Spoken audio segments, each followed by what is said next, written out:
नमस्कार, मैं अमित और आप देख रहे हैं आंखें न्यूज 24। आइए नजर डालते हैं आज के महत्वपूर्ण खबरों पर। नमस्कार, मैं अमित और आप देख रहे हैं आंखें न्यूज 24। बिहार में अगले साल होने वाले बिहार विधानसभा चुनाव को लेकर सभी राजनीतिक दलों ने अपनी तैयारियां शुरू कर दी है। बता दें कि सीएम नीतीश कुमार आमतौर पर किसी भी चुनाव से पूर्व प्रदेश की यात्रा पर निकलते रहे हैं। इस बार भी वे चुनाव से पूर्व इसी महीने महिला संवाद यात्रा पर निकलने वाले हैं। इस यात्रा के दौरान वे न केवल महिलाओं के लिए चलाई जा रही योजनाओं का फीडबैक लेंगे, बल्कि माना जा रहा है या ऐसे कयास लगाए जा रहे हैं कि इस क्रम में वे महिला मतदाताओं को साधने की भी कोशिश करेंगे। वहीं चुनाव से पूर्व मुख्यमंत्री नीतीश कुमार की यात्रा एनडीए के लिए काफी महत्वपूर्ण मानी जा रही है। जदयू के राष्ट्रीय अध्यक्ष नीतीश कुमार इस यात्रा के दौरान महिलाओं से संवाद भी करेंगे। बता दें कि सूत्रों का कहना है कि नीतीश कुमार इस यात्रा के क्रम में महिलाओं के लिए कोई बड़ी घोषणा भी कर सकते हैं, लेकिन फिलहाल इसकी कोई आधिकारिक सूचना नहीं है। लेकिन जदयू महिला मतदाताओं को अपना कोर वोटर मानता रहा है। वहीं महिलाओं की मांग पर नीतीश कुमार ने प्रदेश में शराबबंदी कानून का फैसला किया था। वहीं हाल ही में झारखंड में हुए चुनाव में मैया सम्मान योजना का बड़ा लाभ महागठबंधन खासकर झारखंड मुक्ति मोर्चा को मिला है। ऐसे में कयास लगाए जा रहे हैं कि मुख्यमंत्री भी इस यात्रा के दौरान कोई बड़ी घोषणा कर सकते हैं। वहीं जदयू के प्रवक्ता नीरज कुमार कहते हैं कि मुख्यमंत्री कोई पहली बार यात्रा पर नहीं निकल रहे हैं, वे विकास योजनाओं को धरातल पर देखते जाते हैं। नीतीश कुमार विकास योजनाओं की समीक्षा करेंगे और लाभार्थियों से भी बातचीत करेंगे। उन्होंने कहा कि लोकतंत्र में जनता मालिक है। नीतीश कुमार की इस यात्रा के बाद चुनाव में राजद की दुकान बंद हो जाएगी। नमस्कार, मैं अमित और आप देख रहे हैं आंखें न्यूज 24। नेता प्रतिपक्ष तेजस्वी प्रसाद यादव 4 दिसंबर से अपने कार्यकर्ता संवाद यात्रा पर निकलने वाले हैं। इसके पहले 10 सर्कुलर रोड स्थित अपनी मां राबड़ी देवी के आवास से निकलते ही तेजस्वी यादव ने कहा कि हमारे कार्यकर्ता संवाद यात्रा पहले ही चालू थी। झारखंड और बिहार में 4 सीटों पर हुए उपचुनाव को देखते हुए बीच में हमने इस यात्रा को पोस्टपोन कर दिया था। कल से मुंगेर प्रमंडल में जितने भी जिले हैं उन सभी जिलों में बारी बारी इस यात्रा के दौरान जाएंगे और कार्यकर्ता से संवाद दर्शन पंचायत और ब्लॉक स्तर के कार्यकर्ताओं से हम लोग संवाद करेंगे। झारखंड और बाई इलेक्शन को देखते हुए हम लोगों ने जो है पोस्टपोन किया था। अब फिर से जो है कल से मुंगेर प्रमंडल में जितने जिले हैं उन सभी जिलों का बारी बारी से जो है हम लोग जो है यात्रा में हम लोग जाएंगे और कार्यकर्ता संवाद दर्शन कार्यक्रम में सभी कार्यकर्ताओं से पंचायत अध्यक्ष से लेके ब्लॉक अध्यक्ष से लेकर के सभी हमारे जितने पदाधिकारी और कार्यकर्ता हैं उनसे हम लोग संवाद करेंगे और पार्टी के बूथ स्तर मजबूती के लिए, विस्तार के लिए, संगठन और आगे बढ़े इसके लिए हम लोग जो है उन लोगों से संवाद करके जो कमियां होंगी उसको दूर करने का प्रयास करेंगे। अच्छी बात है, एकदम बात करना चाहिए। मुख्यमंत्री को संवाद जो है लगातार अपने जनता मालिकों के बीच जो है करते रहना चाहिए। दीवार जो है पटना में जैसे खड़ा किया गया है वैसे खड़ा नहीं करना चाहिए।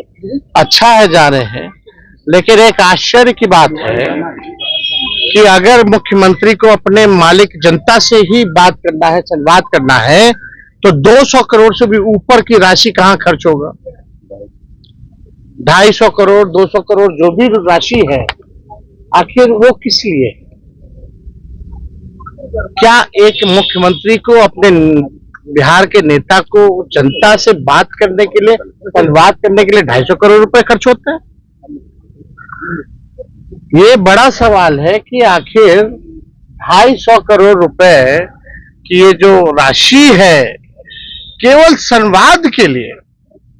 बिहार गरीब राज्य है, रेवेन्यू जो है बिहार का रिसोर्स रेवेन्यू लिमिटेड है और आप केवल एक जनता से संवाद करने के लिए अगर आप 250 रुपए खर्च कर रहे हैं तो बिहार की जनता का भी अधिकार बनता है और विपक्ष ये जानना चाहता है कि ये 250 करोड़ रुपए की राशि कहां खर्च करेंगे?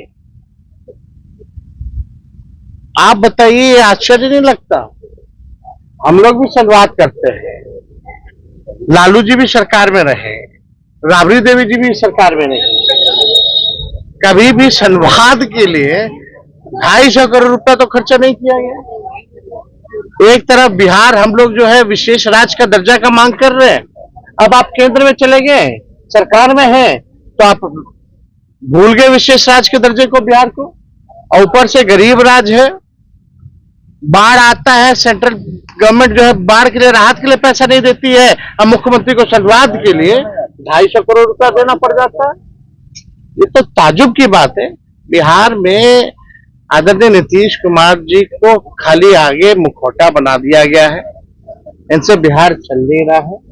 चंद लोग जो है इनके चेहरे को आगे करके बिहार के खजाने की लूट की जा रही है, ये सच्चाई है।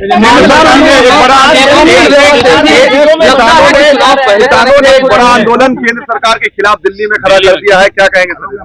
नहीं, आंदोलन तो हो गई। आप बोले थे 22 तक जो है इनका आय दुगुना कर देंगे, और आप लगातार जो है इन लोगों पर वार कर रहे हैं, अलग अलग तरीके का नियम कायदा बना रहे हैं, किसानों का अधिकार हक छीन रहे हैं, तो करेंगे। क्या चुनाव पहले कराने की तैयारी हो रही है आपको लगता है ऐसा विधानसभा चुनाव? अब पहले कराए या बाद में कराए, जब होना है। नमस्कार, मैं अमित और आप देख रहे हैं आंखें न्यूज़ 24। बिहार सरकार के शिक्षा मंत्री सुनील कुमार ने कहा कि 1 तारीख से शिक्षकों के ट्रांसफर पोस्टिंग की जो प्रक्रिया हुई है उसमें सिर्फ ऐसे ही लोगों का ट्रांसफर हो रहा है जो असाध्याय रोग से पीड़ित हैं। जो सामान्य ट्रांसफर की प्रक्रिया है वह सक्षमता परीक्षा 3 कंप्लीट होने के बाद ही पूरी की जाएगी। वहीं जिन शिक्षकों का वेतन काटा है उनके लिए हम जिलेवार समीक्षा कर रहे हैं। यहाँ सही है वहाँ उन शिक्षकों की सैलरी हमारी कोशिश रहेगी कि उन्हें लौटा दिया जाए, मगर जो लोग गलत हैं उन्हें उनकी सैलरी नहीं मिलेगी। हमारे पास सख्ती रहती है कि यदि कोई पूर्व में गलत प्रेरणा लिया गया है तो उन्हें समीक्षा करके सही किया जा सके। और उन्होंने क्या कुछ कहा सुनिए इस वीडियो में। नमस्कार, अभी सिर्फ वैसे ही मामले स्थानांतरण के लिए जा रहे हैं जो असाध्य रोग से ग्रसित हों या विशेष परिस्थिति में। सामान्यतः हम लोग जो सक्षमता परीक्षा की जो शेष जो परीक्षाएं रह गई हैं वो जब पूरा हो जाएंगी तभी हम लोग लागू करेंगे जो उदार नीति हमने कहा है। अभी जो खास करके अगर किसी को व्यक्तिगत परेशानी हो, वो विधवा हो या फिर असाध्य रोग से ग्रसित हों या हस्बैंड वाइफ का मामला हो कि दोनों गवर्नमेंट सर्वेंट हैं, शिक्षक हैं, तो वैसे ही सिर्फ मामले 1 से 15 तक हम लोग पोर्टल पर इनवाइट कर रहे हैं। लेकिन पिछली बार भी हमने सभी को कहा है और हम लोगों ने दिशा निर्देश भी दिया है कि जो सामान्य ट्रांसफ़र पॉलिसी हैं जिसके बारे में हम लोगों ने कहा भी है कि सभी लोग ज़िले के अंदर ही होंगे, लेकिन डिटेल्स उसका पुनः हम लोग जब शेष परीक्षाएं सक्षमता की हो जाएंगी तो उसके बाद हम लोग बीपीएससी हो या सक्षमता परीक्षा से जो पास हुए और जो नियोजित शिक्षक हो जाएंगे, विशिष्ट शिक्षक हो जाएंगे, तो उसके बाद कई शिक्षकों के वेतन भी काटे गए हैं। वेतन के बाद उसके बाद हम लोग जिलावार समीक्षा कर रहे हैं। अगर जहां सही है तो निश्चित रूप से, और जहां हमें लगता है कि जो वेतन काटने में सही रूप से निर्णय नहीं लिया गया है तो निश्चित रूप से जो निर्णय लिए जाते हैं उसकी पुनः समीक्षा का अधिकार हमें है, तो पुनः समीक्षा करके हम उस पर निर्णय लेंगे। और जैसा कि हमने पहली बार कहा था, कल हमने फाइल भी साइन कर दी। जो पूर्व में जो परीक्षाएं हर महीने होती थी अब त्रैमासिक होंगी, 3 महीने में एक बार सही तरीके से परीक्षा होगी, क्योंकि पूर्व में उसमें बहुत सारी व्यवहारिक कठिनाइयाँ थीं और 1,80,00,000 स्टूडेंट्स का परीक्षा करना उसमें व्यवहारिक कठिनाइयाँ आ रही थी। और साथ ही साथ छुट्टियों में आपने देखा होगा कि ग्रीष्म काल में, गर्मी की छुट्टियों में हमने कटौती भी नहीं की है। उस दौरान किसी तरह की कक्षाएं नहीं होंगी और चाहे वो दक्ष क्लासेस हों या अन्य क्लासेस हों तो नहीं होंगी। उस सब पर हम लोगों ने निर्णय लिया। नहीं, अभी हम ये ऑफ हैंड ये कहना, जिनका वेतन कटा है वो पुनः समीक्षा के लिए अपना आवेदन दे सकते हैं, उसमें पुनः हम लोग समीक्षा करेंगे तब उचित निर्णय लेंगे। बीपीएससी में नॉर्मलाइजेशन को लेकर के छात्रों में काफी आक्रोश है। 2018 वाले गेस्ट टीचर जिन्हें कार्य मुक्त कर दिया गया है, उसके विषय में बोलिए कि हमारा होगा कि नहीं होगा। 8 महीना से हम रोड पर हैं, हमारा होगा कि नहीं होगा।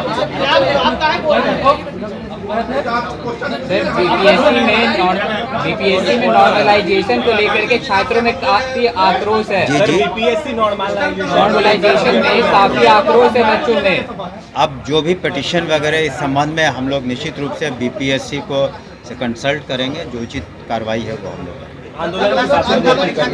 अब बीपीएससी से बात करने दीजिए, जल्द हम लोग तो शेष जितने भी चक्र शेष हैं हम लोग जल्द से जल्द करवा लेंगे, ताकि हम लोग जो ट्रांसफ़र पॉलिसी है उसको जल्द से जल्द इम्प्लीमेंट करें। TRE3 के रिजल्ट को लेकर काफ़ी अभ्यर्थी इंतजार कर रहे हैं, 8वीं से 12वीं तक का रिजल्ट नहीं आया सर, कब तक आएगा? अब जो एजेंसी परीक्षा लेती है तो उनका काम है, उनको हम लोगों ने अनुरोध किया है कि जल्द इसको और शेष भी जो चक्र बचे हुए हैं उसे भी पूरा कर लें, ताकि एक साथ सभी का ट्रांसफर पॉलिसी हम लोग इम्प्लीमेंट कर सकें।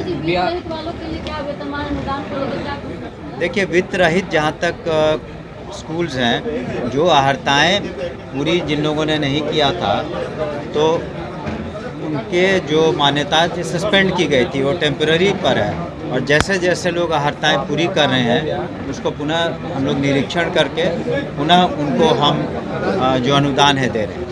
सर, बिहार पुलिस कांस्टेबल में पुराने वाले एनसीएल और ईडब्ल्यूएस को जो कहा गया उसको लेकर लगातार आंदोलन जारी है सर, जिस पर सरकार कुछ भी सुनवाई नहीं कर रही, करंट वाली लागू करने की मांग कर रही है। अब इस पर सरकार अगर विचार करेगी कि क्या करना है। सर, TRE4 का बहाली कब तक आएगा? हमने कहा ना कि ये जल्द से जल्द, चूँकि Bihar state education board involve है, तो कल भी हम वहाँ पर थे, जो मेधा समारोह हुआ था, हम लोगों ने कहा है कि उसको जल्द करा दें, क्योंकि देखिए संख्या भी तो काफ़ी है। अब तक लिए आप भी इस बात पर गौर करेंगे कि सक्षमता परीक्षा में 2,50,000 से ज़्यादा क्वालिफाई किए हैं। ऐसे नहीं है कि 5-10 लोगों की परीक्षा करनी है, 2,50,000 से ज़्यादा तो क्वालिफाई कर चुके हैं, और वो लोग अब विशिष्ट शिक्षक हो गए हैं। सर, ये गेस्ट शिक्षक वाले जो लोग बोल रहे हैं, क्या इनके बारे में भी कुछ विचार किया जा रहा है? इनके बारे में विचाराधीन है, लेकिन उसका क्या निर्णय लिया जाएगा, क्योंकि निर्णय कुछ पहले से हो चुके हैं। तो देखिए, किसी से सरकार का जहाँ तक प्रश्न है वो किसी के खिलाफ नहीं है, लेकिन हमें कई बार नियम से बंधे हुए हम लोग भी विधि सम्मत कार्रवाइयाँ करनी पड़ती हैं, तो उसमें उन बातों पर विचार करके हम लोग निर्णय लेंगे। देखिए, इसका जवाब मैंने काउंसिल में भी दिया था कि पे प्रोटेक्शन जहाँ तक है वो है, लेकिन पूर्व में भी पहले भी वो लोग आच्छादित नहीं थे कि पेंशन पॉलिसी से, या कोई राजकर्मी का धर्मा रहता तो ये तय, तो उस पर हमने कहा पुनः विचार करेंगे, लेकिन जो उसमें हमने पुनः कहा था काउंसिल में भी कि जो विधि सम्मत। नमस्कार, मैं अमित और आप देख रहे हैं आंखें न्यूज़ 24। नीतीश कुमार की महिला संवाद यात्रा पर 225 करोड़ रुपए खर्च होने को लेकर तेजस्वी यादव ने सवाल उठाया, तो बिहार सरकार के मंत्री जयंत राज ने कहा कि अगर कोई ज़रूरत का खर्च है तो नीतीश कुमार महिला संवाद यात्रा में जा रहे हैं, तो तेजस्वी यादव को कष्ट क्यों हो रहा है। बिहार के मुख्यमंत्री नीतीश कुमार के होने के कारण कई योजनाएं चल रही हैं। हम लोग तो सरकार में जो चलते हैं हिसाब किताब के साथ चलते हैं। अगर कोई जरूरत का खर्च है, माननीय मुख्यमंत्री जी अगर जा रहे हैं, महिला संवाद यात्रा कर रहे हैं, तो इतना तेजस्वी यादव जी को कष्ट क्यों है? ये तो समझ से बाहर है।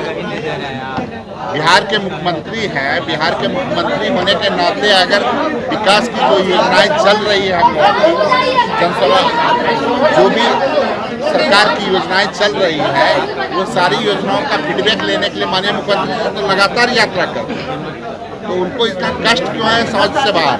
सरकार का पैसा खर्चा हो रहा है 225 करोड़, लेकिन जनता संतोष। ये तेजस्वी यादव को देखने का काम नहीं है, ये तेजस्वी यादव का काम नहीं है देखने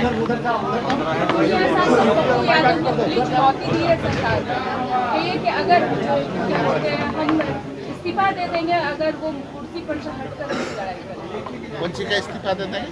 वो अपने जो कल उन्हें गिरफ्तार हुआ है ना, हमारा भोजपुर से बाबूराम यादव, उसी को लेकर उन्होंने इस्तीफा क्यों नहीं दे देते हैं? इस्तीफा दे देना चाहिए। सब जांच कर रहा है, पुलिस सारा जांच कर रहा है, सब लोग पकड़ा रहा है पुलिस। पप्पू यादव जी को बोलिए धैर्य रखेंगे। सब लोग जो लोग उनको फोन कर रहा है ना, सब लोगों का ट्रेस पुलिस कर लिया है, मैक्सिमम लोगों का ट्रेस कर लिया है, और 1-2 लोग तो पकड़ा गया है, और जल्द सारे चेहरे समझ में आ जाए। सर, आज से तेजस्वी यादव की यात्रा शुरू हो रही है और स्मार्ट मीटर और कई मुद्दे को लेकर जनता के बीच जा रहे हैं। अभी तो उपचुनाव हुआ था, उपचुनाव में तो सारा जनता ने फीडबैक दे ही दिया है तेजस्वी। नमस्कार, मैं अमित और आप देख रहे हैं आंखें न्यूज़ 24। वाराणसी कोलकाता एक्सप्रेसवे भारतमाला परियोजना का एक महत्वपूर्ण ग्रीनफील्ड प्रोजेक्ट है। यह यूपी के वाराणसी से शुरू होकर बिहार और झारखंड के कई जिलों से होकर गुजरेगा और पश्चिम बंगाल के कोलकाता तक पहुंचेगा। बता दें कि इस एक्सप्रेसवे की मदद से आर्थिक विकास को मजबूती मिलेगी और प्रमुख शहरों के बीच कनेक्टिविटी को आसान बनाने में भी मदद मिलेगा। वहीं यूपी से पास होने के बाद यह एक्सप्रेसवे बिहार में प्रवेश करेगा। बता दें कि बिहार में कैमूर होते हुए औरंगाबाद, रोहतास और गया जिले से गुजरते हुए 159 किलोमीटर की दूरी तय करेगा। वहीं बिहार में इन जिलों से होकर गुजरने से इन जिलों के बड़े शहरों से कनेक्टिविटी आसान हो जाएगी, साथ ही स्थानीय जगह का भी विकास होगा। बता दें कि बिहार गया जिले से गुजरने के बाद यह सीधा झारखंड और फिर पुरुलिया जिले से पश्चिम बंगाल में प्रवेश करेगा। वहीं 610 किलोमीटर लंबे इस एक्सप्रेसवे से यूपी, बिहार, झारखंड और पश्चिम बंगाल के कई महत्वपूर्ण शहरों को आपस में जोड़ा जा सकता है। वहीं 6 लेन वाले इस एक्सप्रेसवे के बनने से वाराणसी और कोलकाता के बीच कनेक्टिविटी आसान हो जाएगी। वहीं यात्रा का समय 15 घंटे से घटकर केवल 9 घंटे रह जाएगी। साथ ही यात्रा भी सुगम और आरामदायक हो जाएगी। अगर आप भी अपने दुकान, प्रतिष्ठान, school, college, coaching centre, restaurant, cafe का विज्ञापन देना चाहते हैं, वो भी किफायती दर पर, तो आंखें न्यूज़ 24 लेकर आया है आपके लिए एक सुनहरा मौका। आंखें न्यूज़ 24 न्यूज़ पोर्टल की दुनिया में बिहार का सबसे उभरता हुआ चैनल, जहां बिहार झारखंड से जुड़े तमाम बड़ी खबरें देखने को मिलती है। तो देर किस बात की, आज भी जुड़े आंखें न्यूज़ 24 के साथ। संपर्क करें हमारे व्हाट्सएप नंबर 8935876430 पर। क्या आप पत्रकारिता के क्षेत्र में अपना कैरियर बनाना चाहते हैं? तो आज ही Royal Ashoka Institute of Mass Communication and Journalism में अपनी जगह सुनिश्चित करें। आर्यभट्ट ज्ञान विश्वविद्यालय पटना से मान्यता प्राप्त 100% प्लेसमेंट के साथ royal Ashoka Institute of Mass Communication and journalism नामांकन जारी है। हमारा पता है DS/16 गायत्री मंदिर के समीप, कंकड़ बाग, पटना 8,20,000। आप हमें संपर्क भी कर सकते हैं। हमारा मोबाइल नंबर है 9955456126।